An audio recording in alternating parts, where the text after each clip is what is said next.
The Dateable podcast is an insider's look into modern dating that the Huffington Post calls one of the top 10 podcasts about love and sex. On each episode, we'll talk to real daters about everything from sex parties to sex droughts, date fails to diaper fetishes, and first moves to first loves. I'm your host, Yue Xu, former dating coach turned dating sociologist. You'll also hear from my co-host and producer, Julie Krafchick, as we explore this crazy dateable world. What's up, everyone? Welcome to another episode of the Dateable podcast, where we like to be very nosy about why people do the things that they do and say the things that they say. I am here with Julie, my lovely co-host and producer, and we are kicking off Hot Girl Summer like it's the end of the world. That's what it feels like. Yes. Hot vax summer, hot girl summer, hot shock summer. There's so many variations of it, but we are officially in summer. People are going nuts right now. I saw footage of my friends in LA, or not in LA, in Vegas and in Miami. It's like nothing happened. Oh, yeah. You know? It's like bumper to bumper. I know. It's going to be an interesting. I don't know. I was like looking actually at this. It's like a music venue, and they're taking reservations through OpenTable, and they had a vax section, a vaccinated section, and the not yet vaccinated section. Oh, shit. And I was like, I'm wondering if there's going to be more of that happening like at venues. It's so interesting. Oh, that would be really interesting. But it's also the honor system, right? Nobody's carrying around their vaccine cards, or not. No, that they made you. Oh, they made you show them at this one, at least. Oh, I see. Okay. I'm definitely noticing like a rift between some people that are vaccinated and some aren't. And I think at this point, it's kind of by choice, because it feels like at the beginning, like maybe it was like I couldn't get a appointment, but it feels like now that's not really the reason anymore. So it's just really interesting what this is going to do like long term to society. Like I know some people that are like, well, eventually airplanes might make you show a vaccination card, or you might be able to like get into a club with a vaccination card. So it's going to be really interesting to see what happens like with the different dynamics and friend groups and dating. Like I could totally see that becoming a thing if you're dating someone new and you had opposing views on it. Yeah, and come June 15th, we don't have to wear masks inside anymore here in California, but that's on the honor system. And are we going to get to a place where maybe there are people who don't believe in vaccinations, but they still want to be part of the social gatherings and events? So is there going to be like a black market for fake vaccination cards? I've seen that happening. People are like going to like get them like fake IDs. It's like a thing. Shit. Yeah. Shit. We've come to that. And also, how scary is it right now what's going on in China and in India with this new strain? I mean, I think it's just going to, I don't know if this is completely over, guys. I don't think we need to be partying like it's crazy right now. I think we should still try to be safe, because there are new strains coming out and we are not completely protected from it all. Well, I read stats somewhere too that's like, if you look at like stats of unvaccinated people, it's just as bad as it was in January. It's just getting pulled down because of the overall population. So for anyone that's dating out there, make sure you know your person's status. I am curious if there's like going to be more and more vaccination cards like as profile photos that are fully there. We definitely saw the rise of the term. I think there was some stat that like you got like 2x the amount of likes or something if you had a reference to vaccines or being vaccinated. I would be like, okay, this person's safe. But that's just my personal opinion. I also feel like when I saw my vaccination card, I was like, this is it. It's handwritten. It's like on a flimsy piece of paper. I thought it was going to be more official, like a plaque, something I can carry around or on my keychain. No, this is something you can totally forge and just make a photocopy of. Well, you know when it's really like over is when sex parties come back. That's what we know. Are they not back yet? I mean, who knows? They could be, but sex pods, that was something that was happening. Yeah. those sex pods will just get bigger and bigger to the point of sex parties, and then we're back. Yeah, so Yue and I had such a blast recording this week's episode. Speaking of sex pods and sex parties and, butt play and all the good stuff, we had the honor of being with an old friend of ours, Rachman Blake, that used to live in San Francisco. He's now in Estonia, so he's gone to a different part of the world. We were like, you know what? I don't know why we haven't had him earlier, but he has some of the best stories because he had this tour called Story Party, which actually was very similar to Dateable in a way of just like, dating stories, or at least where Dateable started. So we were super excited to have him. We all know you love a good story, and this guy is a great storyteller. So even if the topic you don't think you're interested in pegging, maybe you will be by the end, but just listen for the storytelling in itself is totally worth a listen. Guarantee you will crack up while listening to this.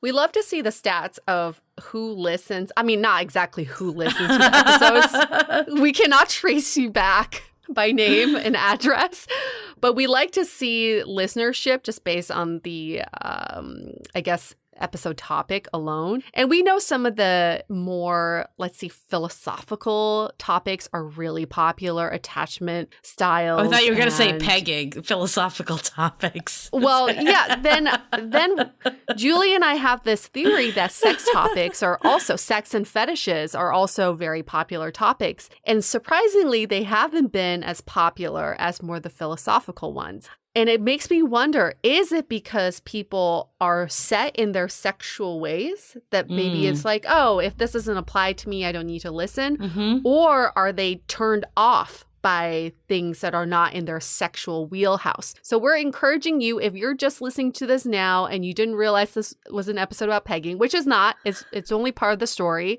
and you're like, oh, pegging, I would never do that, or pegging, I don't know what that is, that's a good sign. You should keep listening because you will be very intrigued by what pegging is and all the other sexual acts we could be doing out there. So I was able to finally go on a girls' trip this weekend. That was originally planned for April 2020, but clearly never happened. So we finally went. A little delay. Yep, just a little delay. We went to the Russian River up in Sonoma, and I was telling them about this episode because it's so funny. I'm so excited to air this one. And they all stared at me with like a blank face that no one knew what pegging was. I thought it was just like a common term, but signs you've been doing a dating and sex podcast for too long.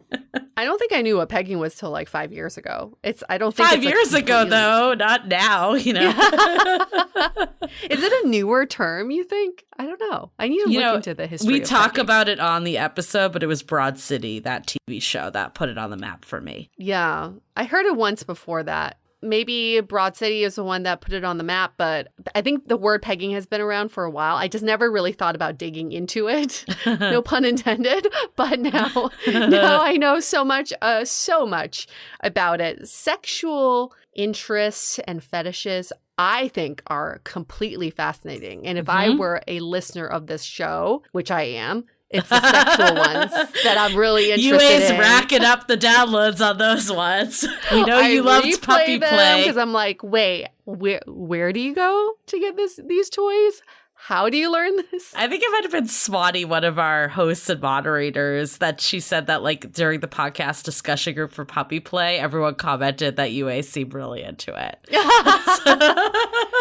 I am. Not that I'm not like trying to do this. I'm not like, oh my gosh, tomorrow to my partner, let's try puppy play, or I want to peg you. But I want to plant the seed because I do think if you're going to be with someone forever, down the line, you got to have more tricks in the bag. You got to be like, okay, we got pegging, we got puppy play, we got like ear fetishes. I don't know. Take a strand of my hair, smell it, put it up your ass. I don't know. I don't know if that fetish is called. But Julie, I'm like, I know at some point I will run out of tricks and I need to pull from my bag from Dateable. I 100% agree because it's like only the ones that are the common ones only go so far. Like when you've been with someone for like, I don't know, even like 5 years, I feel like it could get old. Even like a couple of years, I think it could get old. Do you remember... I don't know if you can pinpoint this. Do you remember when you first learned about 69? Because I feel like that was like the first kind of like non-traditional thing I learned about. Which now no one does ever. What do you mean? Is that not a thing anymore? You was like, I did it last night. Is there another number I should be aware of? No, it's just like, God. there's like a known thing that it's like an uncomfortable, weird position. At least, maybe you don't feel the same way. You always looking at me in utter disbelief right this minute. I would love to hear from our listeners who is pro 69, who is not 69, but like, it's like a known thing out there that it like sounds way better than it actually is. It's like Sex on the Beach or something that like in theory sounds good and then it's just not. But maybe you feel different. I don't want to put words in your mouth. When I learned about 69, I wasn't having sex. I think I was like 10 or something. And I remember just thinking like, that is disgusting. And how do you get your body into that position? And are you like smelling their butt? Those were the thoughts going on my head. So when I tried 69 for the first time when I was 11, no, just kidding. I was probably like 25 the first time I ever tried it. And it was very much intentional. It wasn't like 69 is not one of those things that like you just end up in. Stumble in. Yeah. You definitely can't just like stumble in there. No way. You're like, how do we end up in this position? Here? Yeah. It's very intentional. It's like, hey, do you want a 69? It just sounds so juvenile to me. It does. I'm sorry if I'm like offending anyone that likes this. It just sounds so like, because I think it's because like what you said, you learn about it when you're like, I remember learning about it at summer camp and everyone thought it was like so funny. And then when the number 69 came out, everyone would giggle. And it's just like, it reminds me of juvenile. And I think that's why I have that connotation. But maybe I'm wrong. Maybe it's a thing that people do all the time. I don't know. Let's take a poll. Who likes 69? My issue with it is that I cannot multitask when I'm having sex. So I have to like pleasure someone else while trying to receive pleasure. It's a lot. I feel like I can only be good at one of those at a time. And then I abandon the other part, right? So I've used my teeth many times with 69 because I forgot that I was doing something for pleasure here, and I'm more receiving, and then I'm like, oh fuck, sorry for I biting don't know, your Yue. penis. I think this is an Instagram poll. I think this needs to happen. Okay, I'm putting this on Instagram. Get on it. Who's still 69? And then it's like, what's your age? Yes, exactly. How old are you? Old are you? Do you know what a 69 is? Yeah, do kids these days even know 69? No, I'm sure it's not cool. Like anything that we thought was cool is definitely not cool now. Do you know what is cool? I'm going to transition us out of 69 because I'm getting a little hot. Oh, and also hot and heavy with this? Hot and heavy. I'm so turned on just thinking about 69. Oh my God. I love my body in that position. It's just like seeing the balls really up and close. My parents are very cool. I spent the whole weekend with them. How did that transition from that to that? Speaking of what's cool and my not parents, 69. My parents are amazing. I hope that they don't listen to this transition. Or they're going to go Google what 69 is. Yeah, and they're be like, what is that? What does that mean? Oh, Ariana Grande. Sorry. You know her song 3435? Yeah. You know why it's the name of that song? Why is it the name of that song? Add It Up. Oh, 69. Yes. She's a juvenile girl. She is juvenile. Wow. She was trying to stay classy by not saying 69. I did not know that. Yes. Wow. I know. So that's what the kids are saying now. Do you want a 3435 with me? Yeah. Let's do it. Okay, so how is this transitioning to your parents? Transitioning to my parents. I just want to take up some airtime to talk about my parents, and I didn't realize I would go into all this long discussion about 69 and Ariana Grande. So I'm going to make it more mature now and talk about how amazing my parents are, because I would say my parents are the type of couple that fell in love later in life. Aww. They got married. I don't know if there was, I'm sure there was some baseline love to begin with, but they had kids. They had me right away, and they fell into this marriage right away. It's not an arranged marriage by any means, but I still don't think that they knew what true love was. But now, since they've been retired for almost a decade, they've learned to fall in love with each other. And I've never seen a couple who is just so perfect for each other. And I just like in total admiration, and just know that couples, even though they've been together for 40 years, are still learning to fall in love with each other every day. And they give me so much hope, because they choose this for each other every day. So I just want to give them a little bit of a shout out and airtime, because they deserve that recognition. And I'm just so proud of them. I love it. I wanted to make a 69 joke that I thought it was terribly inappropriate. So I'll my gosh. 69 joke? I was like, I can't bring 69 to Yue's parents. That's just not right. Should we do like a music transition here so then we can like shift gears? Okay, back to 69. I'm sorry, it's still on my mind. I haven't What's transitioned. What's the joke? Tell me. No. It wasn't like a specific joke. It was more just going to be a commentary. But I'm going to refrain. Oh, no. Julie, why do you do this all the time? She like says something. She just gives you the tip. It's just the tip with Julie. And you're like, give me the whole shaft. What were you going to say? Oh, how fitting for this episode. Julie Craft Chick. How fitting for this episode. Well, I'm going to transition us to our... you transition us to something I'm going to transition us to our question of the day so we can get into that now. We have our new segment that's all about dating advice. And this week we have a question that's related to the topic. We try to stay on topic and compile a bunch of questions we get. We get a lot of questions all the time. So it might be not verbatim of what you sent in, but you probably know if you've sent in a question that resembles this question. We've had a few men, hetero men, email in and say and ask, what turns on women the most? What is the biggest turn on for women? I'm trying to figure women out as I date them and I want to please them. So what is like the one surefire way to turn on a woman? And we're not going to speak for all women, but we're going to speak for our observations and our own experience. So I don't know if there's like one surefire way, like if you're going to go like technical of like things you can do. But what I would say to this question is enthusiasm, being like happy to be there,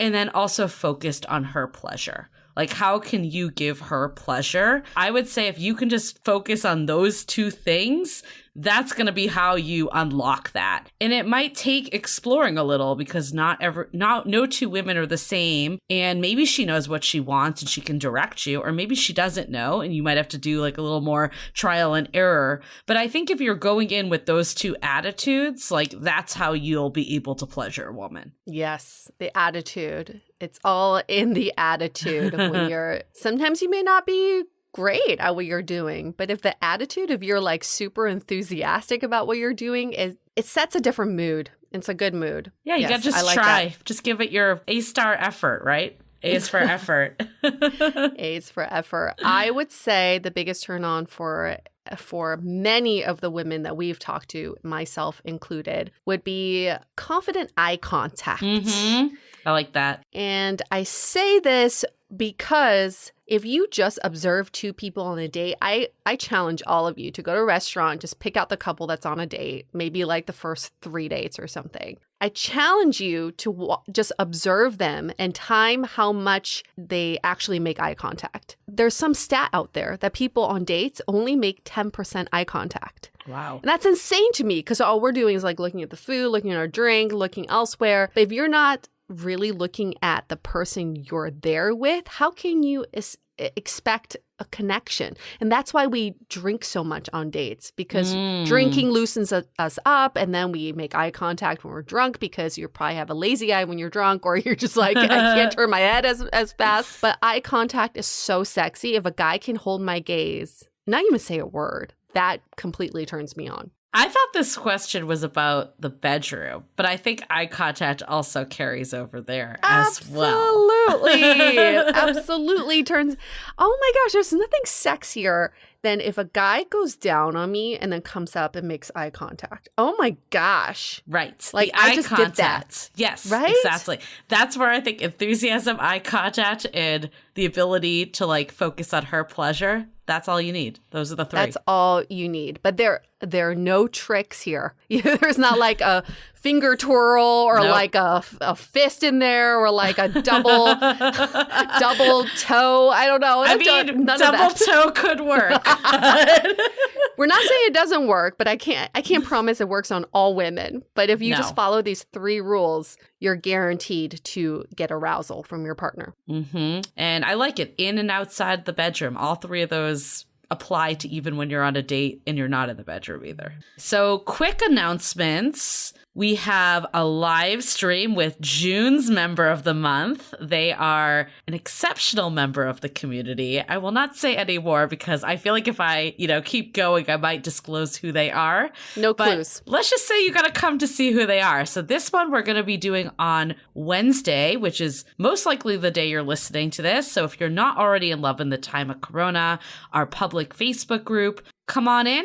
And the live stream is going to start at 6:15 or 6:15 PST, 9:15 EST. It will just automatically appear in the group. So you don't have to do anything. All you have to do is be in the group at that time. It's super fun when people comment in the chat. And if you do miss it, you can always watch it later, but it's fun to be there, real time.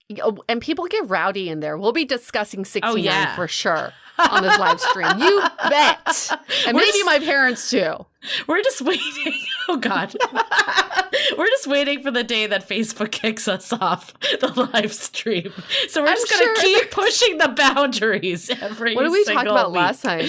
Titty fucking? Was that one? No, that was a long time ago. Yeah, but we did talk about that at a live stream. A more inappropriate one, yes. I'm like, titty fucking versus 69. They would have kicked us off at titty fucking already. So I think we're safe. This is how we know if Facebook is spying on us and watching us. They really don't care about us. They don't. They're just like, go for it. Knock your socks up. Yeah, it's numbers. Yep. And then our other announcement is for the sounding board. We have our June month ready to go. We're going to have Corey Rosen, one of our past guests from Your Story Well Told, also the title of his book. We love this episode because it was all about how do you tell your story? Whether that's the dreaded why are you single or why are you divorced or whatever that cringy life one that you don't know how to articulate, or it's just telling a freaking good story on a date and bonding with your date. It can be whatever level of story you want, but you're going to learn all the techniques. And I've taken his classes before and they are phenomenal. And honestly, this is such a good value to just join this, to get this alone. It's going to be an incredible time. And even if you're not dating, the storytelling is going to be so valuable for you. I was talking to a recruiter friend of mine and she said all the candidates that come in, her first question to them is, what's your story of getting to this role today? And she said maybe 2 out of 10 can answer that question. So this is so valuable for every facet of life, but especially for dating when someone asks you, what's your story? Yep. What's your story? Why are you still single? And even if you've been in a relationship for years, what better way to come in and dazzle them with a new story? Dazzle. So if you're not at the sounding board yet, we have limited seats to these events. You can also join at a lower tier that does not include the events, or you can go a level up and get a coffee chat with UA and I every month. And you also, if you go the level up, you also get access to the event. So go to dateablepodcast.com/sounding board. You can read about it all there and find what works for you. Yes. And for the coffee chats, you can talk about whatever you want. Yeah. It's up to you. Yeah, we have people talking about things that aren't dating related even. It can be anything you want. We're just here to shoot the shit, basically. But you can, of course, talk to us about your dating issues. We know that's probably why you're here, realistically. Yeah. Anything you want. If you want to talk about 69, totally go for it. You can use that 30 minutes to tell us why you love that position so much. Make a case money for well it. spent. Make a case for it. Okay. Let's take a quick break for our sponsors. If there's ever been a year to make the dads in your life feel loved and appreciated on Father's Day, it's this one. This is our first Father's Day out of quarantine, and I know I am excited to spend it with my dad, IRL. And this year, I'm honoring my dad with a heartfelt, sentimental gift the whole family can cherish together forever. Storyworth. Storyworth is an online service that helps your dad, grandfather, father-in-law, and every father figure in your life share stories through thought-provoking questions about their memories and personal thoughts. It's a fun way to engage with them, especially if you can't be together in person. This is how it works. Every week, Storyworth emails your dad a different story prompt, like, what things are you proudest of in life? In fact, Storyworth has already created a wonderful experience for me because I got to document my dad's story told from his POV. There's no shortage of surprises when reading the weekly stories, and they make your family feel close even if you're not together. After 1 year, Storyworth will compile all of your dad's stories, including photos, into a beautiful keepsake book that's shipped for free. Give your dad the most meaningful gift this Father's Day with Storyworth. Get started today with no shipping required by going to storyworth.com/dateable. You'll get $10 off your first purchase. That's storyworth.com/DATEABLE for $10 off. This episode is made possible by one of our favorites, BetterHelp. Thank you so much, BetterHelp, for sponsoring this episode. What are some things that you like to change in your life to find more happiness? What do you think is preventing you from achieving these goals? The simple answer, at least in our eyes, is you gotta prioritize your mental health. We at Dateable are huge fans of therapy, and BetterHelp can match you with your own licensed therapist and connect you in a safe and private online environment. I was able to start communicating with my therapist in less than 48 hours. So boom, you get connected and you're ready to go. BetterHelp is committed to facilitating great therapeutic matches, and it's more affordable than traditional offline counseling. Their licensed professionals specialize in everything from stress, setbacks, dating trauma. So for the new year, we wish for all of you to live a happier life. And that's why, as a listener, you'll get 10% off your first month by visiting our sponsor at betterhelp.com/dateable. Join over 1 million people who have taken charge of their mental health. Again, that's BetterHelp, HELP.com/dateable. Awesome. Well, let's hear it for the man himself, Mr. Rachman Blake.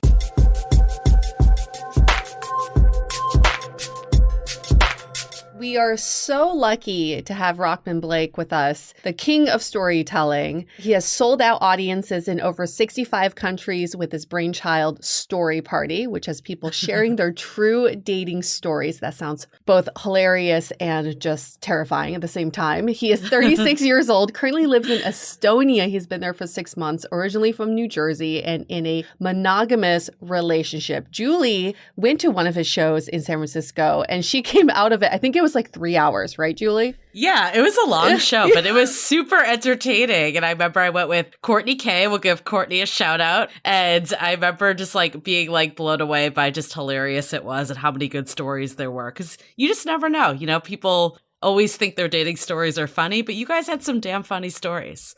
Yeah, thank you. Rachman, how are you? I'm doing well. I'm doing well all the way over here in cold Estonia. It's a lot different from San Francisco. And that's kind of like where this whole show actually started, was in San Francisco. And I was listening to one of your podcast episodes with, I think his name was Jeff, talking about play. And then you kept saying, or one of you kept saying like, oh, play. I thought you were talking about, you know, like play, like San Francisco style. I think both of our minds go there every single time. So. You can't help it after you live in San Francisco and you go to it. Burning Man and, you know, you do some GHB. That's play just ends up happening, whether you like it or not. Constantly mind is in the gutter after living here. So. Right. And that's kind of what happened. I went to, Sidebar, why Estonia? Why Estonia? Oh, geez. I wanted to go to a place where no one knew me. And that way I can just start all over again. Because I'm sure after you play this episode, you'll have a few ladies write in like, I went on a date with him. Fucking worst date ever. Worst date ever. He should be banned from dating. I can't believe he is alive right now. Was that your MO in San Francisco? I was totally unaware. You know, you get jaded when you date a lot, and you go on a lot of dates, and then at some point your patience kind of runs thin. And I just went on so many dates in San Francisco that you know within the first few seconds whether or not you're feeling the vibe, and then the rest is just sort of you're just being nice. Mm-hmm. So I got to a point where I was just dating constantly, and I was like, oh God, like I just know this is not going to work. And the women know too. And I always say, like, women, if you don't, it should be like a weather forecast, you know, like you should just tell the guy, like, you got about 10% chance of penetration here, you know, 10% chance. You want to wrap this up now, or do you want to go home? Yeah. So I mean, I went on a few dates towards the end of my dating career, and I left quite early. And I was like, hey, look, you know, I stopped giving reasons too. I was like, I have to go. And that got back to me. Another guy, a friend of mine who went on a date, he's like, yeah, man, I went on a date with this amazing girl. And she said, you kind of got up and left. And I was like, yeah. Oh my God. Well, it's given you material for this, at least with the story party. That's the only silver lining of a lot of. So I remember one story quite vividly, but could you kind of enlighten us with one of your maybe top stories? Because we love dating stories over at Dateable too. Oh, girl, let me tell you what happened. So I was in San Francisco. I moved there 2011 with this young lady. We drove across the country. First, we went to Burning Man, of course. You got to do that when you're a young millennial out west. I had to find myself and my spirit animals when I was out there.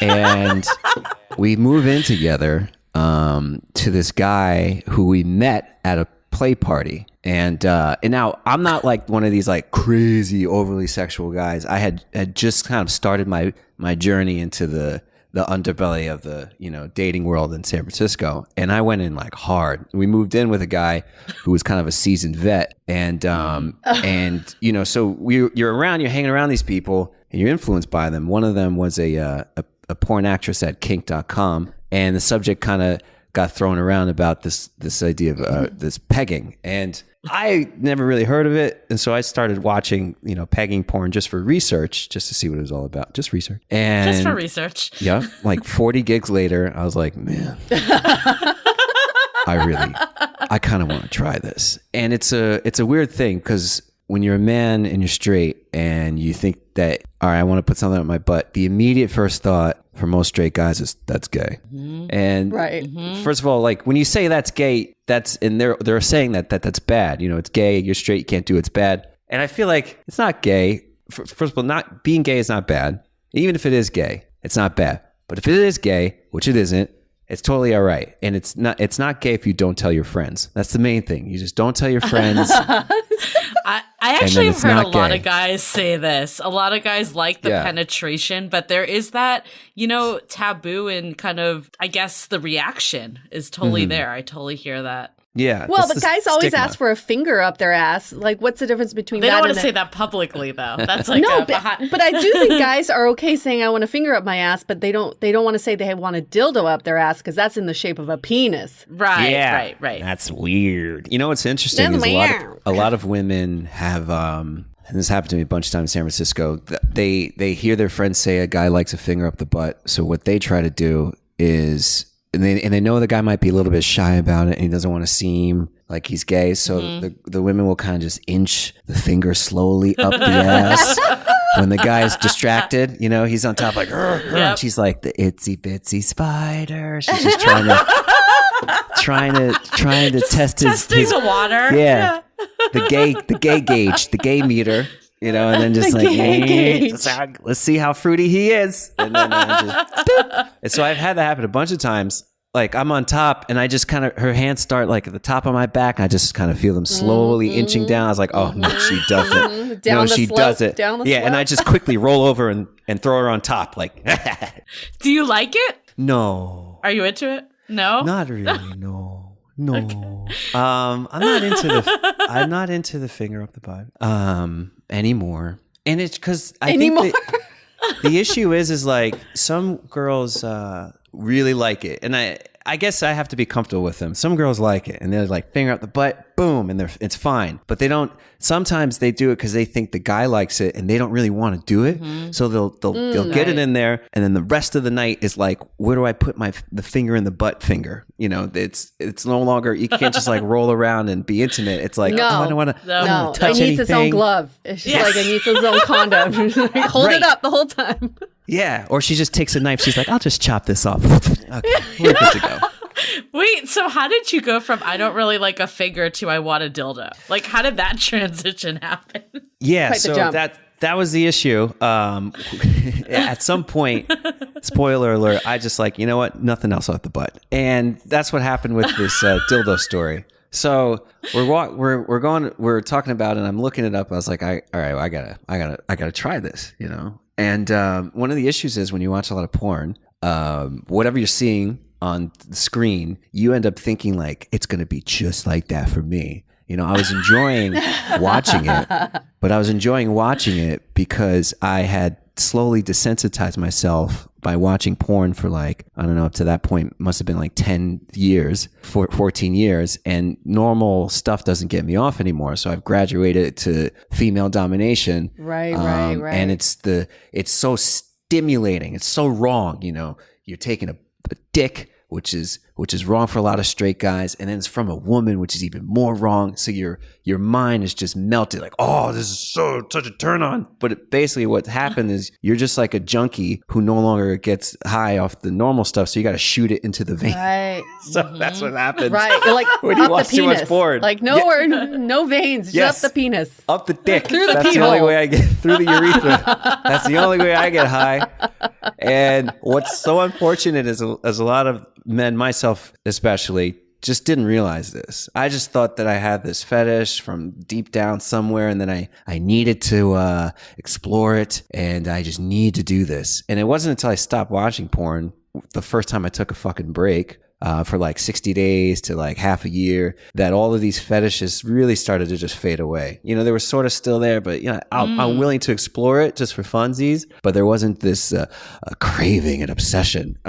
So that it was really porn that kind of drove the interest and then kept it going after being desensitized to it over the years. So I was like, you know what? I saw what they did in that porn. I'm going to do the exact same thing. Let's go down to that porn shop in motherfucking, I think it's near Chinatown or North Beach. The one in North Beach, across the street from the Hustler Club. So you guys can all go to there. Of course. Across the street from the Hustler Not Club. Good Vibrations? You didn't go to Good Vibrations? Not Good Vibes. I didn't know about Good Vibes at the time. So I was doing like this, the old school, you go late at night and you wear a disguise because you're ashamed of it kind of shit. Well, let's pause there, because pegging, let's just pause there. For anybody who doesn't know what pegging is, and you're looking it up on Google, don't do it on your work computer, just saying. Not safe for work. Not safe for work. Is when the woman has a strap on and penetrating the man from the butt, obviously. Consensually. And the strap on has a dildo on it. Okay? Yes. All right. Did either of you see Broad City? You remember that TV like show? Yesterday. I just watched that episode. That is the scene that like sticks out to me, which is actually ironic, is by the guy that got pegged in that scene. I went to high school with him randomly. You did? Yeah. I was like watching it. I'm like, what is happening? And why do I know Steven Schneider? That's right there. Yes. That is funny. Yeah. Now he's known as the pegging guy forever. Yeah. Yeah. He's the pegging guy, not you, Rachman. Don't worry. Yeah. I had to stop telling the story because I've been known as a pegging guy. So we go to this sex shop and walk in, and there's like, I guess it's becoming more and more popular because there was like the pegging section. There was the strap-on section. What? And this little dude behind the counter. And I was like, you know, kind of like, hey, man, and I'm trying to be like, I've done this before. You know what I mean? Which is the overcompensating male, toxic masculinity mindset of like, all right, I'm taking a strap on. I know what I'm fucking doing. Take a strap on up my ass. Yeah. So I go to the pegging section, strap on section. I'm with this girl, and you know, she's being nice about it. She's like, well, if this is what you want. This is what you want. You know, it's for your birthday, so it's okay. And So it was driven by you, not her. yes, Or by you? that's a common kind of misconception. And in the story, I kind of on YouTube's, I frame it more as like it was sort of her idea and whatnot. But the reality is it was my idea 100%. And when you hear about girls pegging dudes, most of like 9 out of 10 times it's the guy's idea. But men will kind of like to try to play it off like it's not, just so they can maintain what level of masculinity they think they're losing. So I was like, yeah, it's my idea. You know what? I want the fucking biggest one they have. I want the biggest strap on. I want the biggest Go one. home. I want the anal annihilator 5000 with the attachment. I want this thing with fucking spikes. This thing was ribbed, by the way. It was giant. It was purple. And it was ribbed. Oh my and God. It was so big. Purple. It had balls. Like you don't need a strap on. It had balls.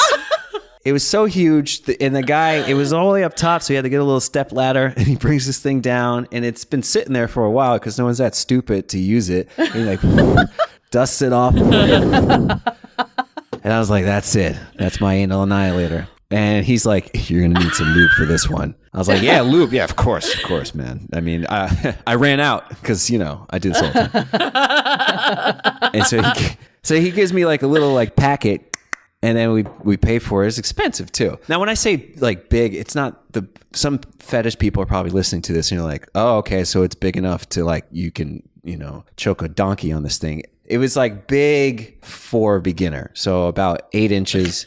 And I don't know what that is in centimeters for your European listeners. That's pretty damn big. That's pretty big. 8 inches and girthy?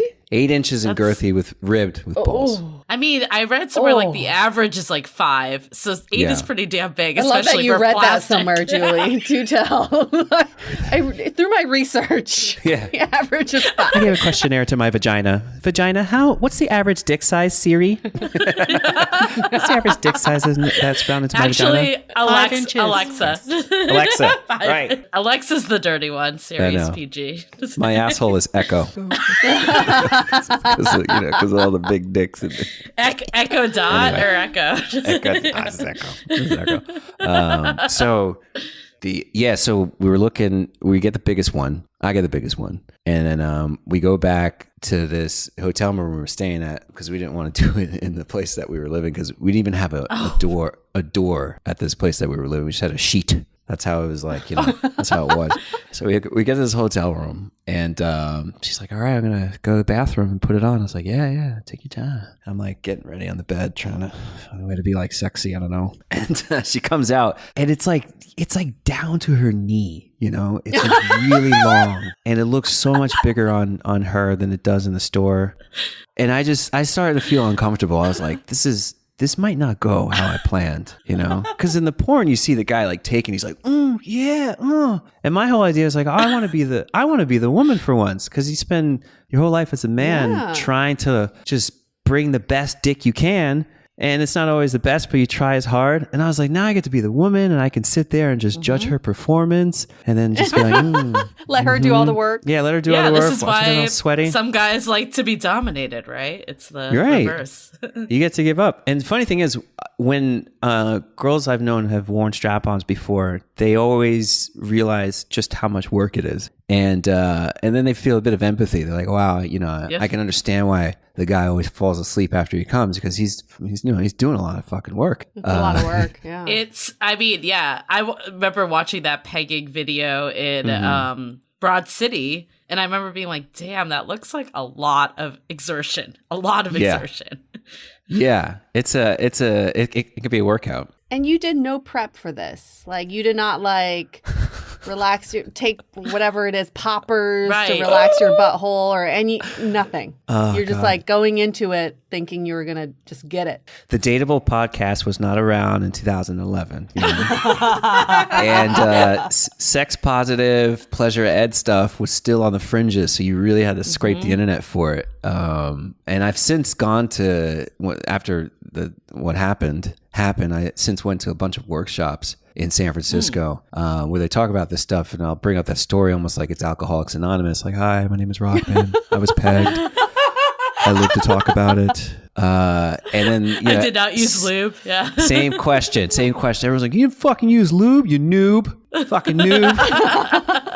I was like, I didn't know, man. He's fucking, what a noob. I had no idea that you were. I knew, and she knew. But again, it was my idea. So she wasn't an expert. She had just done normal anal, and she was trying her hardest to make me feel comfortable in the situation. God bless her. She wanted to give you a good birthday. That's all she wanted. What a great girlfriend. I put the lube on the thing, on the strap on, and then and I just take like a little dab and then whoop on the butt. Like, that'll be enough. You watch the fucking Brokeback Mountain, was it Heath Ledger, whoever it was, it was like a spitting in, but those are rough cowboys, so they're they're used to bareback and rough riding and shit. And so she takes it, and I'm on my stomach and just like ass in the air. I was like, all right, honey. I was like, go ahead, let's do it. And then she's like rubbing it on there, and I've never had anything back there. So I'm thinking like, oh man, this is it. I'm getting fucked. I was like, yeah. Oh shit, this feels good. Ooh. I'm like, and she's like, Rachman, it's not in yet. And I was like, oh. okay. Just the tip was that? Yeah. You know what? I was like, all right. I was like, not even the tip. She's like, no, nothing. I was like, oh, okay. Nothing. I had no idea. You don't know as a guy. I never had a finger up there at that point. It's just nothing. So I feel, that I feel something back there, and I'm like, this is it. I'm getting fucked. It's just as good as I thought it was in the porn. Like, this is so great because you feel her like trying to get it ready to push it in. So I was like, all right, I was like, well, fuck it. It's like, don't tease me. Put the head in. This is only gonna get better if it feels this good. And this is obviously it's gonna be real good once she gets the whole thing in there. So she's like, all right, and she puts the head in, not even the full head, a quarter of an inch, and I immediately just clench up, just close my butt cheeks, just snap shut, and I start screaming, and I was like, Jesus! Did you put the whole thing in? She's like, no, it was just part of the tip. I was like, oh. I'm like sweating at this point. I was like, whew, okay. Hotel management's coming up, being like, is everything okay? Are we all good here? Yeah. The and cleaning lady just comes another and she's pegging like, couple. Yeah. right. Yeah. She's like, you need more pegging on a lube? I've got Tuesday. some for you. So it was brutal. And she kept trying to talk me through it. She's like, you gotta breathe and relax, and this goes on for an hour, and we literally don't get past the tip. The tip of the tip. That's as far as we got. And you guys are laughing. You're like, pfft. But that's all I did. And so from there, I learned empathy, for one. Because I was always kind of the guy who was like, yeah, fucking, let's see. Oh, you on your period? Let's do anal, girl. So that was just, I stopped asking that question. Hey, empathy. It all comes back to empathy. Yeah, I learned empathy. And then the other thing I did was never do pegging again. I learned that what you see in porn, you're almost just better off jerking off to it. And then you don't have to they do it for you, so you don't have to do it yourself. And what you think you're going to like by watching it isn't the same as when you see it in person. And so, yeah, that was I did that and I was like, ugh, I think I'm good. And I really stopped watching so much porn after that as well, and started just enjoying normal, good old fashioned Christian sex. You know what, though? It's so true, though. I feel like porn has kind of really influenced people's expectations of what sex is. Mm-hmm. I mean, I think it's good that it's given people the ability to explore, because you probably wouldn't have even had this idea if it wasn't for porn. But it has given, upheld, unrealistic expectations for men and women. Right. Exactly. Yeah, exactly. And if you let yourself get caught up in that, you can just find yourself to be just disappointed in the end. But it kind of made me appreciate just what it meant to just have a normal connection with someone I really like, and not be so gung-ho about the fetishes. Because listening to some of your podcast episodes, diaper fetish and whatnot, you have sometimes these fetishes will ruin relationships, and especially if you just started off. We get that story all the time. I was on a date with a guy, and then it was going well, and then he was like, hey, I really like zucchinis up my butt, so maybe you'd be interested in that. And the girl's like, I was like, hell no, I'm vegan, but not anymore. I don't know. So, Okay, we're going to take a quick break from this hilarious story for a couple quick messages. This episode is brought to you by Z-Man Games, an array of fun games for adults, one of which is called Love Letter. Now, in this card game, your goal is to win the heart of the noble princess who is looking for an ideal partner and confidant to help with her royal duties when she one day assumes the throne. Your goal is to enlist the characters in the castle to deliver your love letter while keeping other players' letters away. It's trickier than it sounds. Powerful cards lead to early gains but make you a target, and rely on weaker cards for too long and your letter may be tossed in the fire. I find it to be a fun and nice 20-minute mental break during the day. This 2 to 6 player card game fits in your pocket so you can take it with you anywhere. Love Letter is appropriate for ages 10 and up and is available for $11.99 through Z-Man Games. You can find it at Target, your local game store, or directly through Z-Man's web store.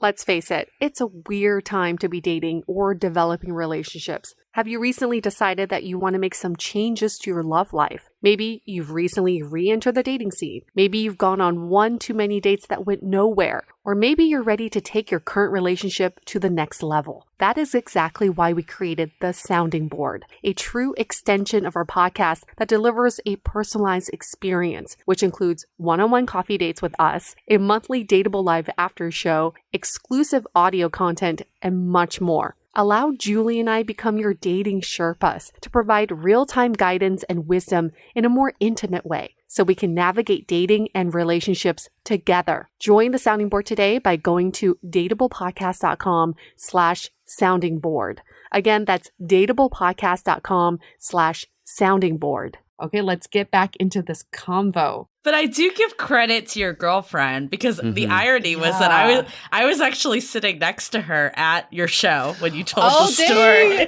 Shut up. No That's right. You were way. there. I remember that. Yeah. And she was she was dying, first of all. I love that we got the behind the scenes that it was really you that wanted it, not her. That's the best part. But in the story, she was just dying. And we also need to get her on the podcast because we have a topic that she offered to do too. But that's another season. But yeah, I remember getting like the behind the scenes. But I do think though, like, I like this. I'm open for it. You know, like, I think that is something that is important. And while, yeah, there might be some deal breakers, I don't want to ever say that people should try things that they're like really uncomfortable with. But I think sometimes it takes trying something to learn if you like it or not. And in your case, you thought it was going to be something you liked and it turned out you didn't. But you might have just been like obsessed with this idea for like years if you just never tried it. Exactly. Yeah. And if you have someone who's nice enough to go there with you, it can be great. And, you know, we continued dating beyond that. It wasn't like, well, he wanted me to fuck me up his ass. I was like, no, thanks. And I was That's like, the end. bah. Yeah. It's kind of a bonding moment in a way. Right. Yeah. And every time we walk past that damn sex store, we're like, haha, you know, later. 3,000. Did you feel closer to her afterwards? I did, because it was sort of in the beginning, and it was something that you know, like brought us together, and we tried it again actually, but this time with a much smaller one, and yeah, and so then, you know, that worked well, but I kind of knew that was like, again, like a birthday thing, you know, it was like once in a while, it couldn't just be on the menu, so yeah. So I mean, that was that was cool. That kind of brought us together a bit. It's funny because I'm forgetting what I say on stage and what actually happened. It's two different things. So I'm trying to remember I'm getting mixed up between like the stand up and the real story. So the stand up is like, I never did banging again, but the real story is I did it again with her, and then it worked, and then after that, I realized if I want to do this, I should just see a professional. So I saw like a dominatrix, or exactly, yeah. So I saw dominatrix,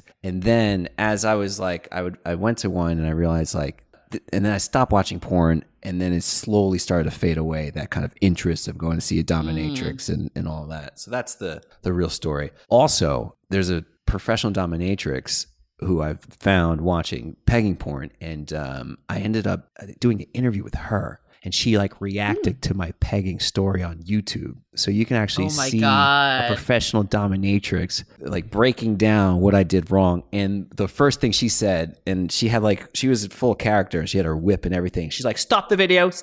She's Australian. She's like, what were you thinking? Doing a fucking pegging without any lube, you fucking moron.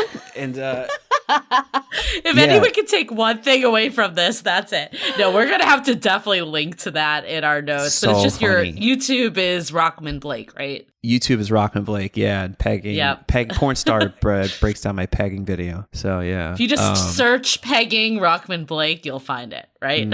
No, just search pegging, and Rockman comes up. He's number one.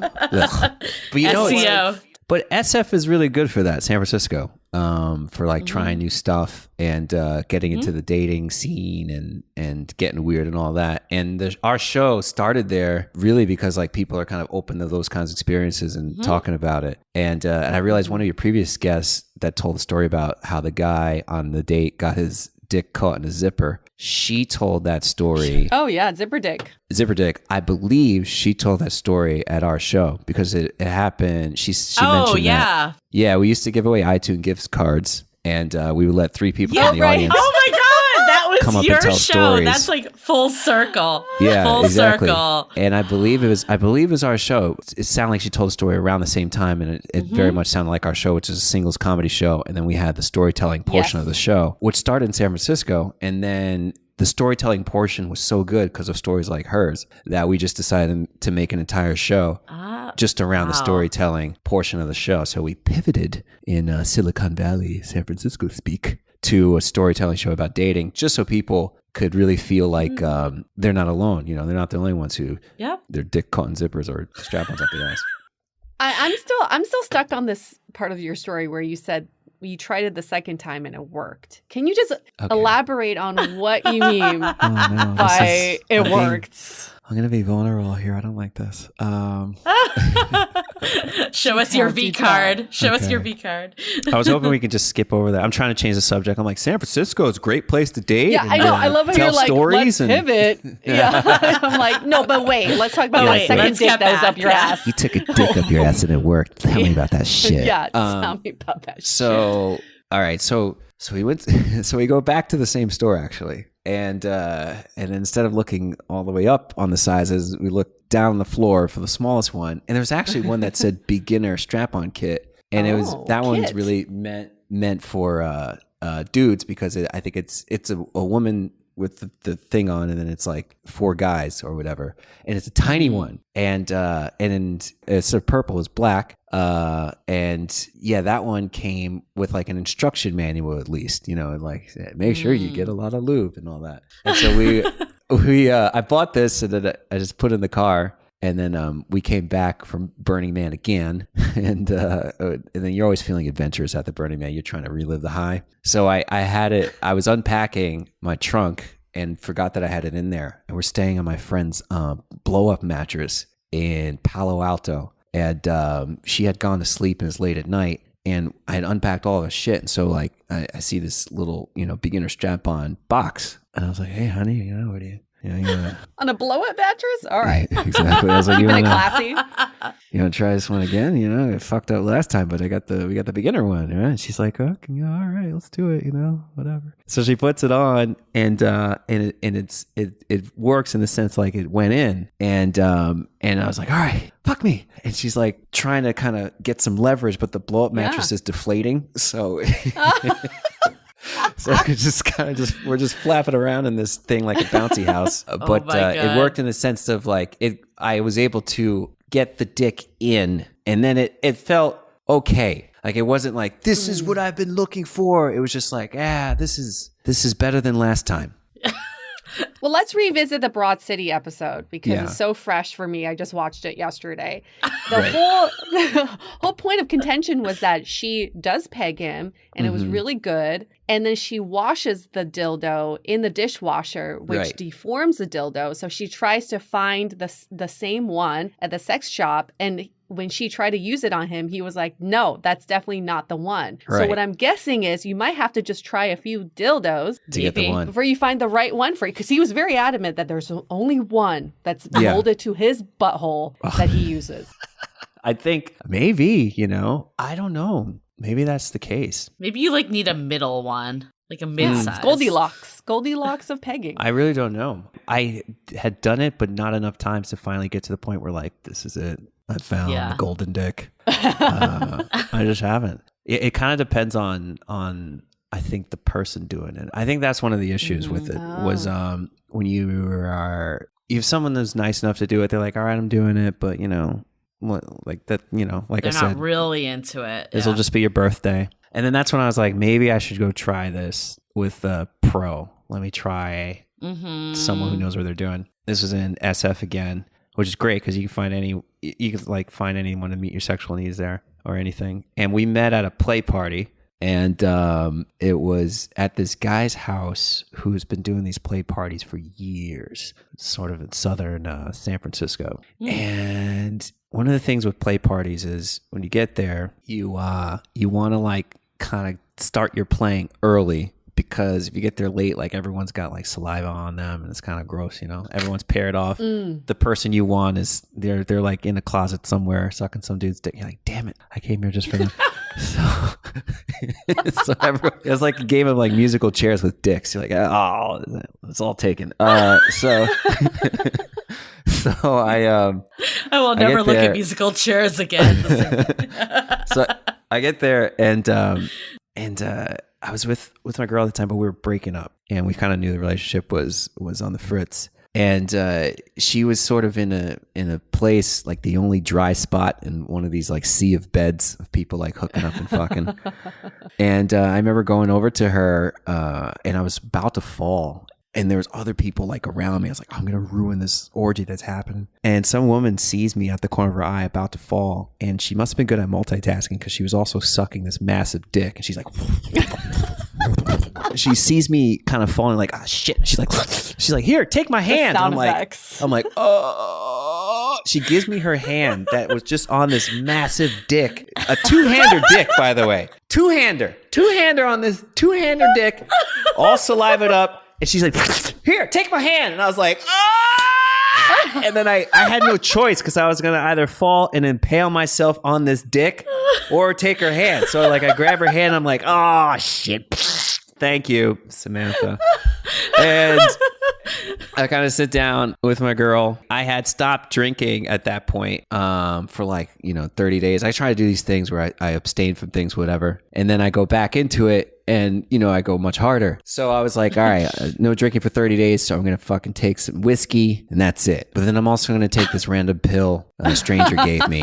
And that's it. Just one random pill. That's it. One shot of whiskey. But that's it. Yeah, that's it. It's like, it's fine. I'm taking it light. And I ended up throwing up projectile vomit. Like Exorcist. Right in the middle of the orgy, and you never seen so many naked people just scatter, just boom, boom, like a bomb went off, and just dicks and tits.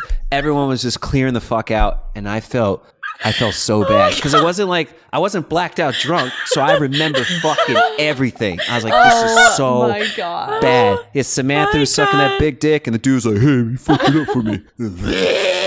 Everywhere. And my girl, she was mortified because she's like, this is over. Yeah. She likes making friends. She likes to have everyone having a good vibe. And there I am just like, and it was so gross. And the guy who owns the house, this must have happened so many times because he's like, yep.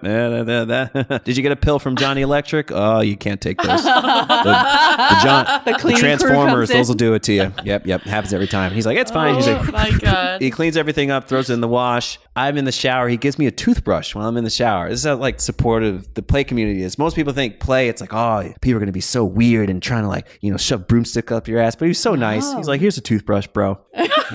And so then, I just go to sleep because I was feeling like shit. And then I wake up and I was like, fuck, I missed the play party, right? Like I missed, you don't go to that many of them. I only go to maybe once or twice a year. I fucking missed it. But then there was a few people left. And so I'm like walking around the house trying to like, I'm feeling good, brushing teeth, thinking like maybe there's someone around. Morning after. Maybe there's someone around. Does anyone remember that I was the guy that puked? Yeah. Yeah, no, everyone was gone by then. So I was like, there's a whole new batch of people. So I was like, they had no idea that I did an exorcist vomit. Oh, it's like the church service that comes in the next day. You're like, oh, hey. So, and there was one girl who had just got off from work. I was like, what do you do for work? She says, I'm a dominatrix. I was like, oh, perfect. I was like pegging? You do pegging? She's like, yeah, that's one of the things I do. I was like, oh, that's so cool. Can I get your number? She's like, yeah, sure. So then we meet up again at the same house because she was this guy's roommate. And we make plans to go to Cowboy Fondue Cowboy in Soma. I don't know if it's still there. So we're getting fondue. We're sitting there. Like cheese? Cheese fondue, yeah. Cheese fondue restaurant. You're doing this before you're going to peg? Like, look, I'm just so confused by your listen, I tell you, thought here. I am not an expert, by the way. I'm not the pegging expert. I am you're a with fucking an expert. amateur. And she let you. I'm an amateur. Well, I mean, I don't know. Cheese, it takes a while for the stuff to pass through your system. It takes a while. It wasn't going to be like a 72-hour pegging experience. I mean, we had time. She seemed fine. So we're eating fondue and it's going well. And she's I'm asking her about her job, and she's been doing it for a while. And she's very pretty. She's blonde hair. It's very cute. And she has a little fanny pack next to her. And I was like, what's in the fanny pack? She's like, oh, those are my party favors.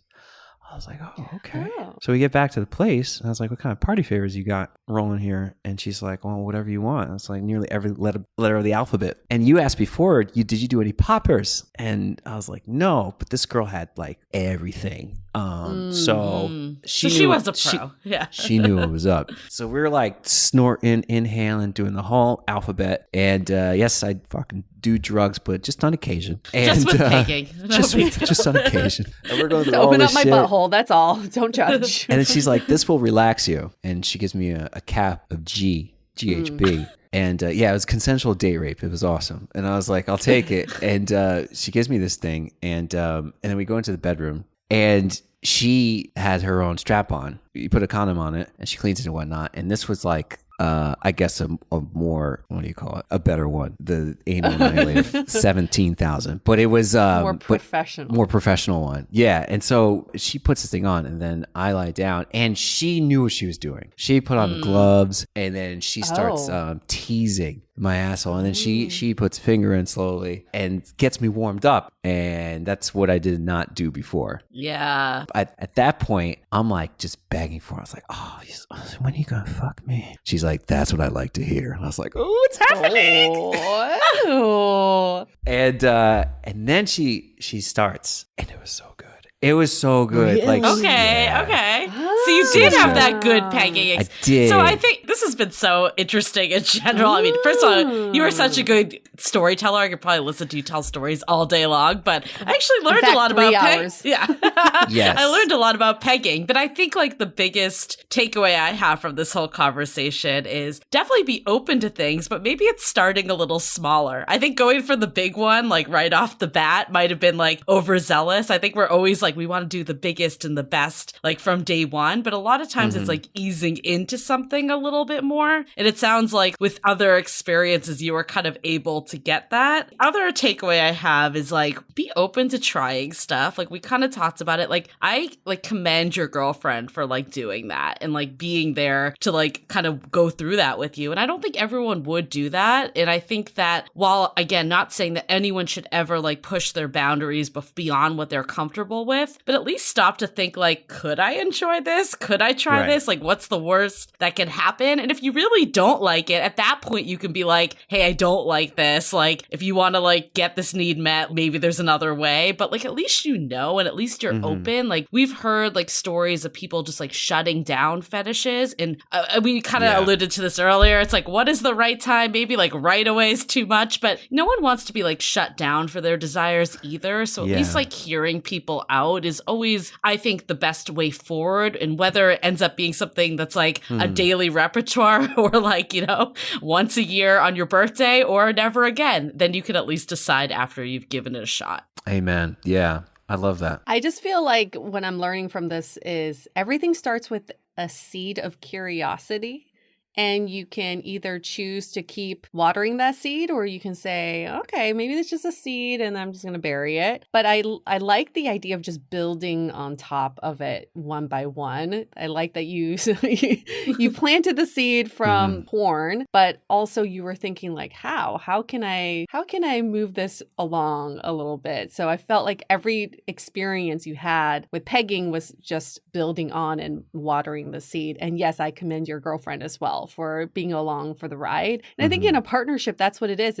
This is just an adventure. And the two of you, forget the stigma, forget even calling it pegging or that's a dildo or a strap-on. I think these are labels that are damaging to us because they are stigmatized. But what if it's a toy and this is a play and this is a position? Then there's just not that much stigma attached to it. I think anything with anal, it's just like, for some reason, I don't know, I felt my butt just clench up right now just even saying the word anal. Like, I don't know why we don't openly talk about this stuff, but that is the root of every good dating story. It always starts with some sort of anal play, right? Yep. So if you are into it, let's openly talk about it, but also do your research, prep for it. I had someone who told me about doing anal beads with a girl and she did not prep for it and she just projectile diarrhea the entire room because she did not prep for it. So I'm just saying with anal, think with everything, with play and fetishes, we just got to do our research and know that we got to do the prep work before we get to the,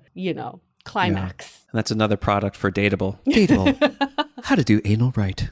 Sponsored by. That's the beginner's guide. That's our new course. That's our new audio course that's going to be out soon. First 15 minutes, just pure meditation. Yeah. Pure meditation for the first 15 minutes. But I think, though, one of the things, though, that I've heard this from guys outside of you, Rachman, of like, there is this stigma of like butt play with men because of this, like us feeling like it's gay and like all this stuff. Even men that are bisexual, like it's more of a stigmatized role than like if you're a woman that's bisexual. And I think it's up to women and men to kind of help destigmatize that a bit. Like I think a lot of times, like as a woman, we make judgments also. So I think in general, like trying to be a little like more judgment free. I know it's easier said than done, but looking at it as just like a pleasure zone and like someone that like is exploring something that they're interested in, not necessarily like if they use a dildo, that means they're gay. Like it could, but doesn't need to mean that either. Absolutely. And also, if you are interested in this thing and perhaps your partner is not so much, be open to seeing a professional. And even running it by your partner. Because one thing that if you're into female domination, one thing they won't do is have sex with you. So you can be worried. You won't be worried as a woman that, your guy is cheating. He's just kind of getting his needs met in a way that perhaps you can't meet them, but then he's right back with you and, he has a funny story to tell you if you're willing to go there. But it's that's outsource. Sometimes there are things that you're just like, hey, I tried this and I'm not willing to do it, but I don't want to like deprive you, because I think when people feel like deprived of their needs, that's when like things, more resentment builds. But like, I love this, like, let's look at alternatives. Maybe there is another way that's not like going against your values or them cheating or whatever. Yeah, I always believe in outsourcing. There are reasons why professionals are put into the positions they're in is because they're experts at it. So if I'm not very good at giving blowjobs, please, by all means, this woman down the street who is an expert can do the job for me. I've actually proposed that to my boyfriend. And he was like, that is so weird. I don't like that. I'm like, outsource. If I don't want to do it in a relationship. Yeah, if it doesn't mean anything, right? It doesn't mean anything. Yeah. Right. You get your needs met and I don't have to do it. I do think the biggest thing that I am getting from this, though, I know you kind of close with this, that's empathy. But it is. Like, I think just like, like the woman realizing like how much work their man is doing and having a little more empathy to that. And then also like being like, okay, maybe I won't be like pressing for butt play all the time, especially when they're not like prepped and prepared, right? Like you kind of have that empathy for the other. Yes. Exactly. And be okay if you're into anal play. I know it's just like such a taboo thing. One of my best friends works in the ER and she's like, you know what? The most work I ever do in the ER is taking objects out of people's asses. Because especially during COVID, she was like, oh my God, I've never seen so many objects stuck up people's asses. She sent me a picture the other day. She's like, do you even recognize what this is? And I looked closely and I was like, I don't know. What is it? She's like, it's a fucking light bulb. Like this is how much people love anal play, but they're not getting it or they're not experimenting with it. They're not going to the sex shop to get actually safe objects to put up their ass. It was a light bulb. She's seen electric toothbrushes. In fact, that's a huge one. Oh my God. Pickles. Pickles are a big one. And she said those are the hardest because they're slimy. So you can't even get it out. They just have to poop it out. I mean, come on, guys. Obviously, the data points to the fact that we are interested in anal. We're curious about it. Let's destigmatize it so we can use products that are made for the butt. And you're probably going to have a section of the hospital just for that, just for the butt. Yeah, go to the sex toy shop. Maybe start with the beginner model. I think that's something that we all learned from this. The one with the instructions, right? Yeah. And the other thing is, so people go in the ER and they have their emergency contact, and most of the people are like, "Do not call my emergency contact. That is my mom. I don't want her to know." Right? Yeah, so there we go. Oh my God. We had a funny story actually from Perth, Australia. A woman from the audience came up to tell a story, and a guy had just purchased a little bullet vibrator, and he was playing around with it and kind of putting it in and out, and then lost his grip on it and got sucked into her butthole and couldn't get it out. So they had to go to the ER, and they had to help remove this vibrator that was still vibrating. And it was after 8 hours from start to finish, the whole experience, they got it out. Damn. And the thing was still vibrating. And so, holy shit. yeah, her nickname was Buzz Butt. Oh my God. Wow. I think though my final takeaway here though is like, yes, a lot of guys, a lot of men like the butt play and women too, but like also ask your partner. Yeah, not everybody. Yeah. No, exactly. So I think it's like, while there might be some, at the end of the day, it still needs to be a communication thing, not just like a finger or a dildo out of nowhere. Yeah. Right? Yeah. Well, that one, it wasn't out of nowhere for that story though. She wanted to do it also, but yeah, too funny, man.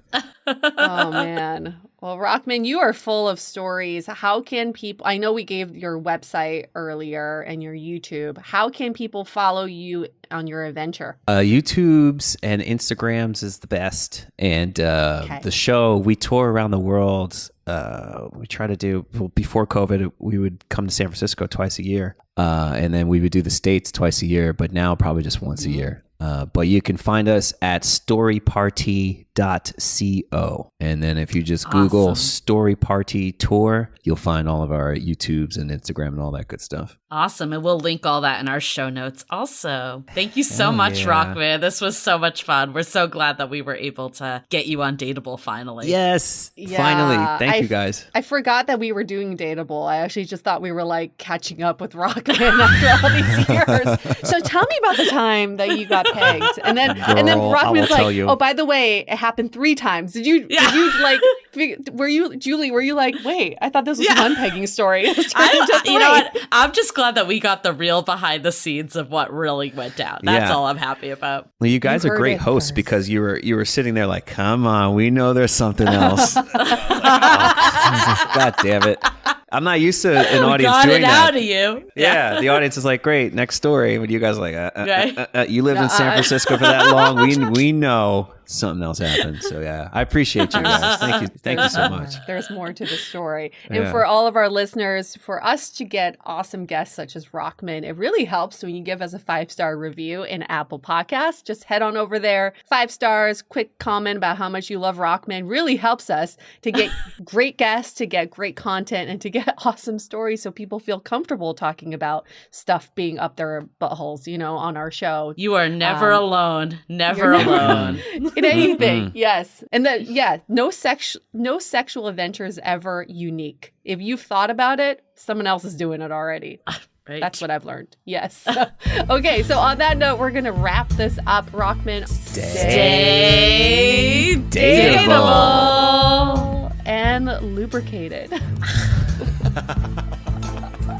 The Dateable Podcast is part of the Frolic Podcast Network. Find more podcasts you'll love at frolic.media/podcasts. Want to continue the conversation?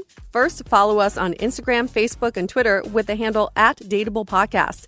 Tag us in any post with the hashtag StayDateable, and trust us, we look at all of those posts. Then head over to our website, dateablepodcast.com. There you'll find all the episodes as well as articles, videos, and our coaching service with vetted industry experts. You can also find our premium Why series where we dissect, analyze, and offer solutions to some of the most common dating conundrums. We're also downloadable for free on Spotify, Apple Podcasts, Google Play, Overcast, Stitcher Radio, and other podcast platforms. Your feedback is valuable to us, so don't forget to leave us a review. And most importantly, remember to stay dateable.